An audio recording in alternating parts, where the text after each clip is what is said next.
How did a bright, young college student with big life plans end up dead on a city sidewalk after falling 17 stories from above? There are so many unknowns in this case. There's no debate about that, but Breanna Aguilera's mom says there is much more going on in this mystery. She claims there is evidence that it could be a murder. The new possibility that she is laying out about what happened after a big college football game and what she says her daughter may have been in a fight about prior to her death. We're on The Case, presented by Law&Crime. I'm Chris Stewart.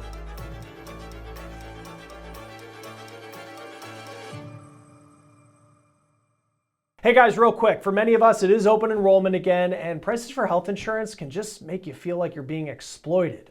The premiums, the fine print. Well, Crowd Health, our sponsor, is different. It's members like you funding each other's bills directly. Now, if something big happens, you pay the first $500 and the crowd funds the rest. They have a track record of handling major events, including bills over $1 million, giving you confidence. Plus, you get access to low-cost prescriptions, testing, and high-quality doctors. So far, members have saved over $40 million. This open enrollment, take your power back. Join Crowd Health to get started today for $99 for your first 3 months using code ONTHECASE at joincrowdhealth.com. Crowd Health is not insurance. Opt out. This is how we win. Join crowdhealth.com. Police in Austin, Texas have released a new statement in the wake of the attention that is now surrounding the death of Texas A&M student Breanna Aguilera. She is the 19-year-old girl who police say fell to her death from an apartment 17 stories up overnight between late Saturday and early Sunday. Now, before we look at how the statements from police, now 2 of them, compare, let's talk about what we know about the timeline leading up to Breanna's death. So Breanna was in Austin for a big football game between her college, the visiting Texas A&M Aggies, and their big rival, the Texas Longhorns. This game, it was a night game, kicked off around 6:30 Central Time. It's unclear if Breanna went into the stadium or just enjoyed the tailgates in Austin that day. Anybody who's been to a big college football game knows that there is a lot of drinking going on throughout the day when you have a big football game. Toxicology tests aren't back yet, so we don't know if Breanna was intoxicated at the time she died. Her mom told People that she was not able to get in touch with Breanna in the hours leading up to the game. Now, we know after the game that Breanna went to an apartment building in Austin for a gathering. It is believed to have been a gathering of about 15 people in this apartment unit. That is according to Breanna's mom. The building itself is 21 stories total, and Breanna was in an apartment on the 17th floor. We don't know what transpired next. We do know around 1 o'clock in the morning, there was a person walking by the building that spotted Breanna on the ground. She had fallen more than a dozen stories to her death. Now, this is a picture that Breanna's mom shared on Facebook, and this is the group of people that Breanna's mom claims that her daughter was with. We're blurring all their faces except for her daughter. It does appear that they are on a balcony. Now, it is interesting to note that police were not alerted by anyone in the apartment. No one from the apartment, to our understanding, called 911 because it was that bystander walking by who found Breanna's body on the ground and then alerted the authorities. Now, Breanna's mom also posted this video. It is from TikTok. It has gone viral. It is a man describing a fight that he says he heard the night that Breanna died, and he also puts Breanna's name in a hashtag. Here's part of it. I start walking around the corner or whatever. I start leaving the bar. I walk around the corner. I get on Rio Grande. I hear a girl saying, "Get the off me." Now, again, police have said they don't have any evidence of foul play at this point, but we are showing you this video and we're laying out what Breanna's mom says to show why she believes that this was not an accident. Breanna's mom thinks that she may have more details about what played out, but before we get into that, I do want to compare these statements that were put out by police in Austin, because here's the initial statement. It said, quote, "On Saturday, November 29th, 2025 at 12:47 a.m., Austin police officers responded to a report of an unresponsive individual at 2101 Rio Grande Street." Now, when officers arrived on scene, they located an adult female who was not responding. The individual was pronounced deceased on scene at 12:57 a.m. At this time, this incident is not being investigated as a homicide. There are no indications of suspicious circumstances. The cause of death will be determined by the Travis County Medical Examiner's Office. The investigation remains ongoing. Now, Breanna's mom has told media outlets that police suggested to her that Breanna perhaps jumped or took her own life, and she is strongly rejecting that possibility. Here is what she wrote on Facebook, quote, "This was not accidental. Someone killed my Bree and gave all the group of friends a lot of time to come up with the same story. My daughter would not jump 17 stories from a building, and to be labeling this as a is insane. My daughter loved life and was excited to graduate and pursue her career in law." She then calls out the Austin police detective, saying he's not doing his job, and then goes on to say, "How is it that certain friends left immediately and the person who was living at the apartment complex vacated her apartment ASAP?" Now, in the wake of this attention, really brought on by Breanna's mom, the media coverage of this, Austin police released a new statement last night, and it reads, quote, "The case involving the death of Breanna Aguilera remains open, active, and under thorough investigation. Multiple detectives continue to interview witnesses, gather evidence, and work carefully through the details of the incident. At this stage in the investigation, the facts obtained do not indicate that this is a homicide. This case continues to be treated strictly as a death investigation, and there is no evidence to suggest or support any suspicious or criminal circumstances surrounding Miss Aguilera's passing. The cause of death will be determined by the Travis County Medical Examiner's Office." So it goes on to say, quote, "Every loss in our community is taken seriously, and every life is deserving of care, dignity, and a complete investigative process. Austin Police extends our heartfelt condolences to Breanna Aguilera's family, friends, and all who are grieving her loss. We recognize the deep pain that accompanies the unexpected passing of a loved one, and our thoughts remain with those who are navigating this difficult time. Our detectives remain committed to investigating the full details surrounding the death of Miss Aguilera. We will continue to share new details as they become available." So that statement, it is a bit longer, but it still has the same sentiment as the first statement, which is police just do not at this point believe that it's a homicide. But Breanna's mom is continuing to push back. She gave an interview to People, and she claims in the hours leading up to Breanna's death that she had an argument with a girl. And you remember that TikTok video I showed you. It's unclear if that is specifically Breanna involved, but Breanna's mom believes that the fight would have been with another girl about her boyfriend. She goes to tell People, quote, "I'm thinking either someone shoved her over the balcony, or when my daughter does drink, she has the tendency, and she is so thin and frail, she cannot handle alcohol. And I think that maybe either it might have been that, and they probably got scared and threw her over the balcony, or they shoved her off." So it does appear that she is suggesting maybe alcohol poisoning could have been involved. We don't know the results of a toxicology test as of yet on Breanna's remains. Now, Breanna's mom also shared this picture of her daughter with friends that she says was on the day of her death on the balcony that she claims her daughter fell from. Now, again, we're blurring everyone in this picture but Breanna, who's on the right, and you can see here the height of Breanna. And Breanna's mom says that's key. She writes, quote, "My daughter is 5'2", and look at the rail. Another mother shared this photo, and the detective is claiming she accidentally fell over or jumped. How is it possible to get on this rail with boots, specifically cowboy-style boots? The situation does not make sense," end quote. Police have said that they will share more information as it becomes available in this investigation, but again, they don't believe that this is a homicide at this time. Stephanie Rodriguez, Breanna's mom, also said that her daughter was a law student. She dreamed of going to Texas A&M. The idea of her taking her own life to her mom, it just doesn't make sense because she says her daughter was living her best life. Joining us now to help us kind of walk through what we know at this point, what we might need to learn as this investigation goes on, and certainly you're hearing a little bit of a contradiction between what Breanna Aguilera's mom is saying and then what police in Austin are saying. Retired NYPD Detective David Sarney, it's always great to have you on Law and Crime. What do you make at this point of law enforcement saying it doesn't appear that there's anything that suggests that this was a homicide, but then you have Breanna's mom who is very adamant that there's more to this story? Thank you for having me. And I have to go through this a little bit, and I think communication between the police and the unfortunately, the decedent's family has to be better. And that's what you have to look at. It's Breanna. And, you know, whatever was said and the communication might be lacking, it may have been improper to say anything right away. If you're putting out in the media that you don't think it's a homicide, you treat every investigation, especially death investigations, you treat it as a homicide until it's not, based on the facts that you have. And that, I think, is where it happened. And now you've made the mother more of an adversary than an ally. And she has information. Because this is what happens with these death investigations. You have a person who's 19 years old at a party. Apparently, might have been alcohol. There's claims of alcohol being consumed and the like. And she ends up 17 floors down near that. Maybe she fell from the balcony.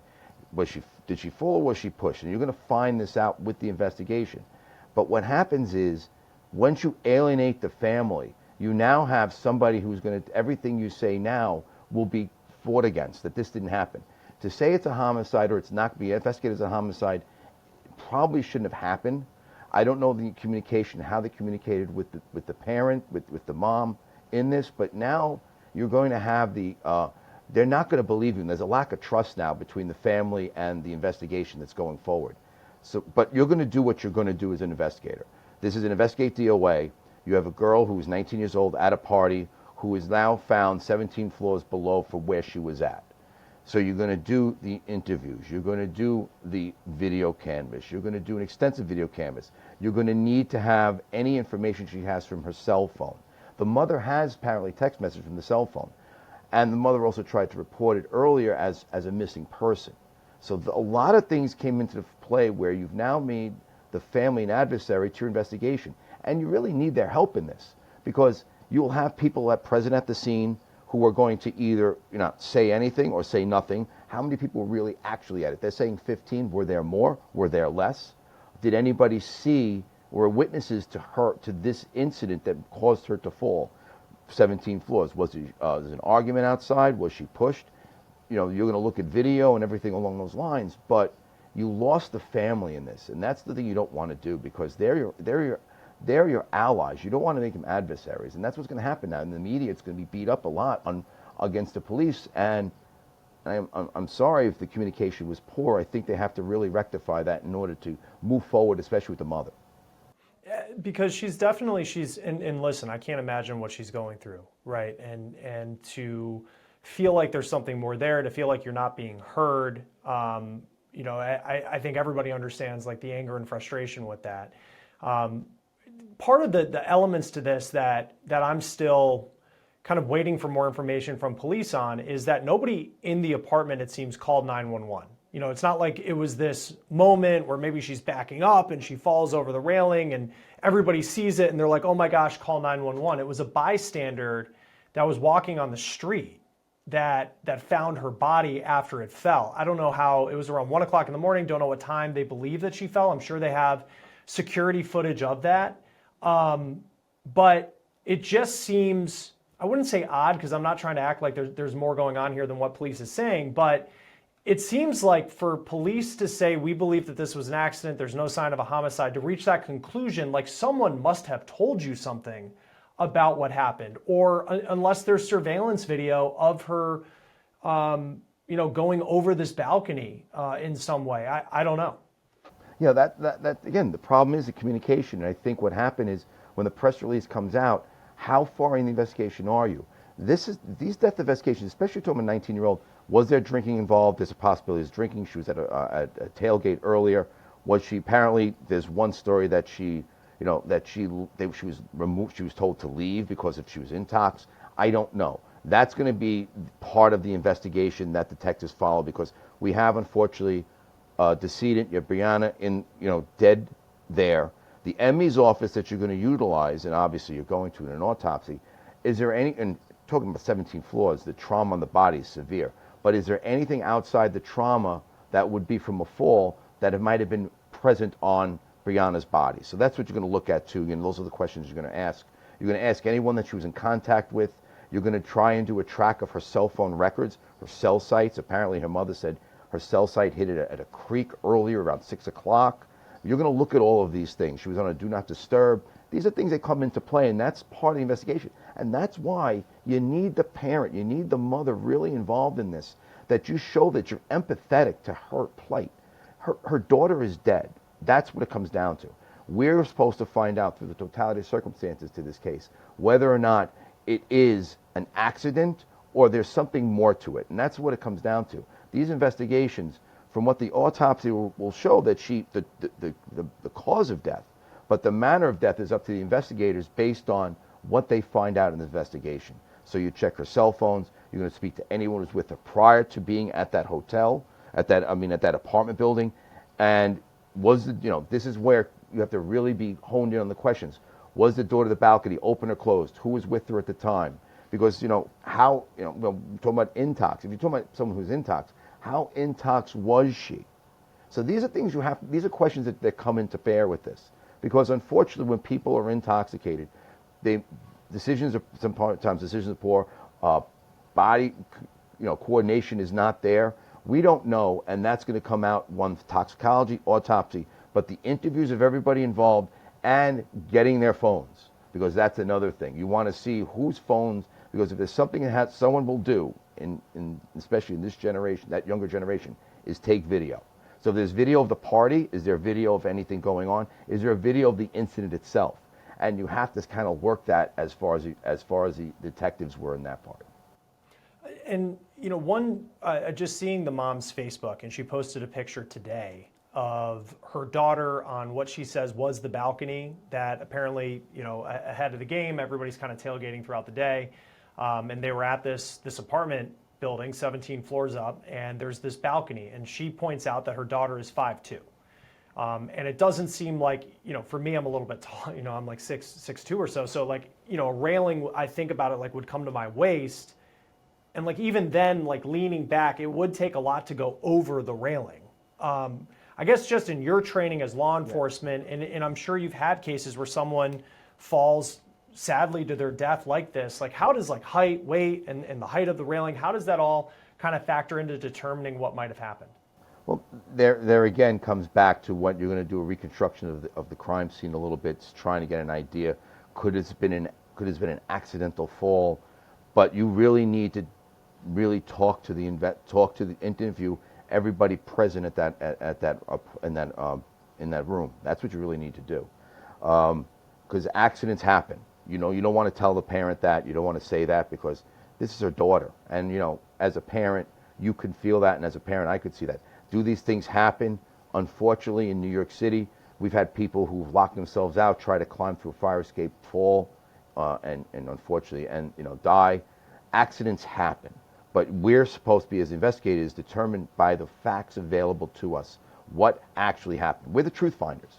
And sometimes the truth may hurt, but my thing is you don't want to put anything out into the ether that will deter from the investigation. Because if you say it's not a homicide, then you're not treating any investigation. There's a bias to it. We call it confirmatory bias. We're not looking to do that. When it comes to investigate DOA, anytime I've dealt with a DOA in my team and my office, we always took it to the level of, we don't know what it is until we find out the facts. And that's what it comes down to, the totality of circumstances. And that's what you have to do as an investigator. Because once you sully the investigation, say, well, it's not this, it's not that, let the facts lay themselves out. And that's the facts are going to come out by the interviews, by the reconstruction of the scene itself. All of those things will come into play. And my thing is, you have to repair the relationship with Breanna's mother. That's paramount to this, because no matter what you say now, she is going to negate it by some other way. So you have to kind of incorporate her into the investigation. Obviously, tell her not what you think, but what you know. And that's what it comes down to. And I think what happened is, that's where it came down to, is we think it's not this, but once you say that, and I've seen parents, that's not what happened. We'll find out. And I think a sit down or some sort of communication with the mother will alleviate a lot of these situations. And that's the thing with the media now. They're going to catch on this, and rightfully so, because you don't want to put anything out that's wrong. Because now you have to backtrack, and now Austin PD sort of redirected themselves, saying, well, it's a death investigation. But don't put out it's a homicide, not a homicide, until you determine that fact. Because that was the other part too for me, is in terms of the way that people interpret, and we in the media interpret like a press release. And it was pretty defiant in some ways, the language in the first statement they said, which was there's no sign that it's a homicide. And maybe from the public information officer's standpoint, that's saying like it's not showing that it isn't a homicide, but at this point we haven't seen anything. But then at the same time, if they don't mention the word homicide, then there could be speculation going the other way that people think it is. And I know you train people and teach people who are going into law enforcement. How do you handle that in terms of the information you're giving out, but trying to control what you can control in terms of the speculation that can come with what one line says in a release out to the media? Well, one thing is, with the NYPD has a large office, Deputy Commissioner of Public Information. Our thing has always been, and that's one thing about, again, the NYPD is a little different. We're a lot bigger. It's a larger department. But the reality is, as far as training for death notifications, is not really there. There's policy. They just put policy into New York State as of 2023. I started doing the training of this, and I still do it with the NYPD for death notifications in general for the last maybe 7 or 10 years at this point. But before that, when I was a detective, we didn't have any of this training. So you have to sort of really be, and I don't want to say be political, but you have to only say what you have, what you know. Right now we have a death investigation. We're following up to determine the totality of circumstances, what happened to Breanna. That's what it comes down to. And once you put out those words, those buzzwords, homicide, suicide, it does change the dynamic on the public opinion side, as if the police are trying to hide something and they're not doing their work. Let me tell you, detectives will do their due diligence. Their name is on this case. It's important to them. And I guarantee you, and I'm not going to say the detective's name, I know that was put out there by the mom.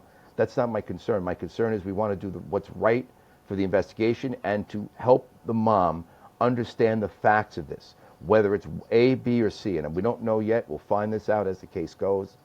But you've got to fix that situation. You've got to be careful what you speak when you speak to a family member and death notifications and your information.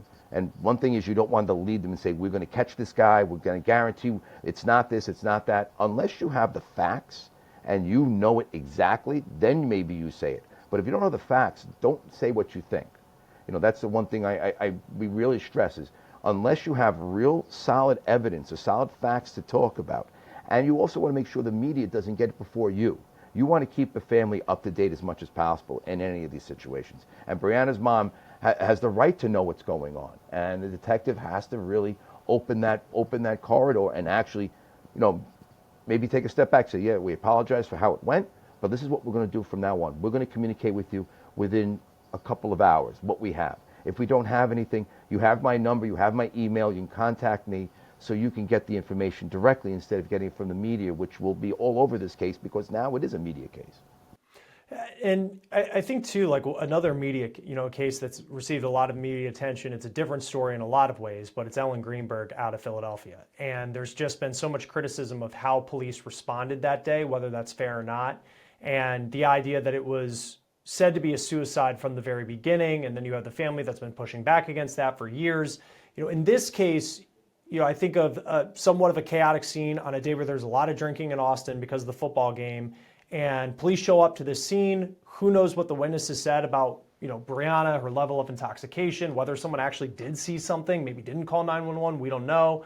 But how does the way the responding officers that first day, how they characterize what happened, their account of what they saw when they showed up, how does that impact a case long term when it comes to the amount of resources that go into investigating a suicide, if that's what they characterize it as, or at least a perhaps accidental death compared to a homicide? Well, that's definitely important to talk to the responding officers. Responding officers are supposed to secure the scene as best as possible and try to detain within a reasonable amount of time the people at that location. That's what they're looking to do.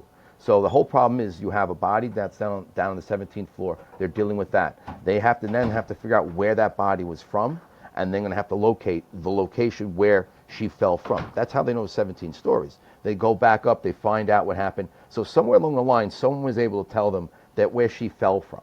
So they have Breanna's body on the ground. Now they have to go to that apartment, and then try to detain as best as possible the people there within a reasonable amount of time.